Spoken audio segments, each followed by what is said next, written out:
Hi, this is Chris Berry with Castle Wealth Group, and today we're going to talk about ladybird deeds. What is a ladybird deed and why you may or may not want one? And if you like this information, please make sure to subscribe to our YouTube channel. Christopher Berry is a leading estate attorney and advisor in the area of retirement and legacy planning. He has been featured in publications such as Forbes, Kiplinger's, Crane's Detroit, and more. He's the host of the weekly radio show and podcast, The Chris Berry Show.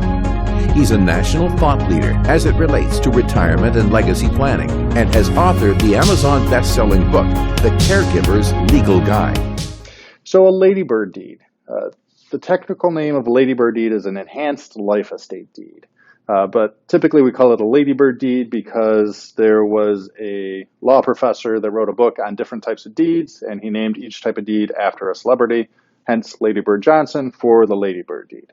And why do we use a ladybird deed in Michigan? Well, real estate, and that's what a deed controls or what a deed kind of handles, it can be a little bit tricky where you're the owner of your home, but how do you make sure the home avoids probate? Do you add one of your kids jointly to the property? We really would not recommend that because you're opening yourself up to all the potential liabilities of that person.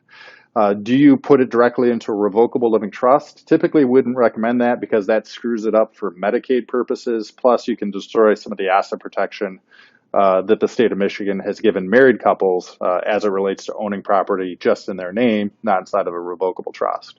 So typically in our office, we're doing one of two things. If we're setting up an asset protection trust like a castle trust, we'll deed the property directly to the trust. Because now it's asset protected, we can sell the property if we want to, and the proceeds would be protected. But what if we're not doing an asset protection trust? Then we would typically do a ladybird deed. And what a ladybird deed says is that it's in your name while you're alive. You can refinance it, you can sell it, you can do whatever you want while you're alive. But if you happen to pass away and the home is still in your name, then it transfers to whoever you've listed on that ladybird deed. So in essence, it's like a beneficiary designation for your home. And by doing this, A, it avoids probate, which in Michigan is a 5-month process. But then also, especially if you're concerned about long-term care, the home is exempt for Medicaid while you're alive. And then upon death, if the home were to enter probate, the state of Michigan can place a lien on the home. It's called estate recovery. So what the ladybird deed does is it keeps the home exempt while alive, which a revocable living trust would not. And then upon death, it avoids probate and avoids that estate recovery. So now that real estate can go to whoever you named on that deed as a beneficiary. So a lot of times we're using the ladybird deed as a trust alternative to avoid probate, or even if we have a revocable living trust, we'll use the ladybird deed as a way to get the real estate into the trust upon death. Now, we would not use a ladybird deed if we're setting up an asset protection trust. Instead, we would deed the property directly to the trust. But if we're just setting up a revocable living trust to avoid probate and control the distribution upon death, that's where the ladybird deed really shines because we can refinance it, keeps it simple while alive. If you sell, no big deal.